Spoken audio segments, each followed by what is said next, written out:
Hey, hey, hey, it's Rebecca Simon Peter with 5 Minute Leadership.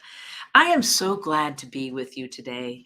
I love Lent. I know that may seem a little bit weird, but Lent as a season of preparation is so powerful and so holy. And this opportunity to really go deep within oneself, as well as to lead a congregation from a brand new place of spiritual grounding, that's very powerful. So I want to talk with you today as leader to leader. What are you preparing for this Lent? How are you preparing yourself? So I think about Lent, it begins with ashes, it ends with the glorious tomb. And in between, there's this journey that can take us deep and wide and to some sorrowful places and to some really joyful places. And I want to suggest 3 ways that you can really incorporate self discovery and spiritual grounding into your Lenten journey this year. So, the first thing I want to suggest is to practice courage. I think it takes so much courage to really live authentically in today's world.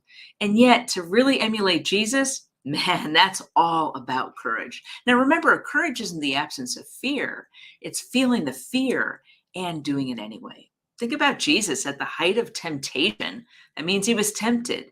Surely he felt twinges of angst and anxiety and wondering what the right thing was, but he never gave in.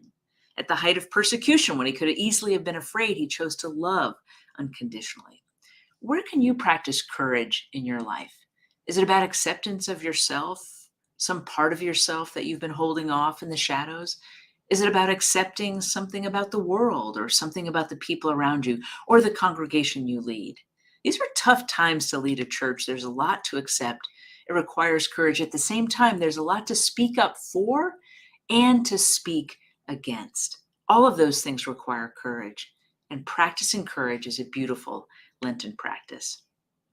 Secondly, it's kind of the opposite, but I think creating more joy in the world also is a beautiful Lenten practice. It too takes courage because there's so much bad news. You might feel that it's very faithful just to stay in the bad news and to feel frivolous to get into the good news or to feel joy about anything when so many others are suffering. But I tell you, it takes courage to practice joy, and it's a faithful kind of courage because the world needs joy. Yes, there's trouble. Yes, there's suffering. Yes, there's deprivation.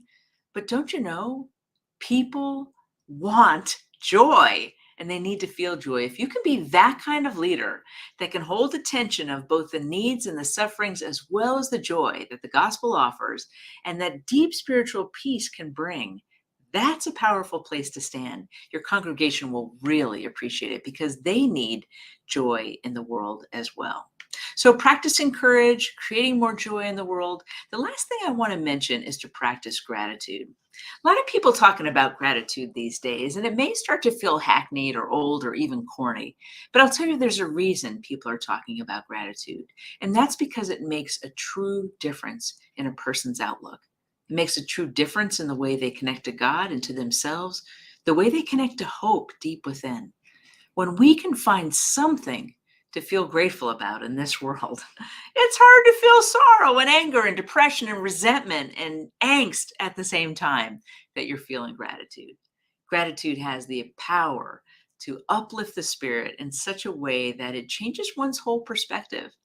And if we're working towards good in the world, if we're practicing Jesus's big dream, it not only takes courage, not only takes joy, it takes gratitude for the gains made, for the little wins, and for all the ways that we see God alive in the world and that God is using us in this world. So, those are my 3 suggestions for how to prepare yourself for this Lent as we head not only to the cross, but beyond to resurrection, and even beyond resurrection to ascension. So I am so grateful to be journeying this road with you. I'll be looking for opportunities to practice courage. I'm certainly looking for opportunities to bring joy into the world and always practicing gratitude. Thanks so much for joining me on this 5 Minute Leadership. Please share and like. I know you've got friends and colleagues that need to hear this message. Share it with them, share it with your congregations, and check out more at my website, RebeccaSimonPeter.com. God bless you on this Lenten journey, and we'll see you the next time. Thank you so much.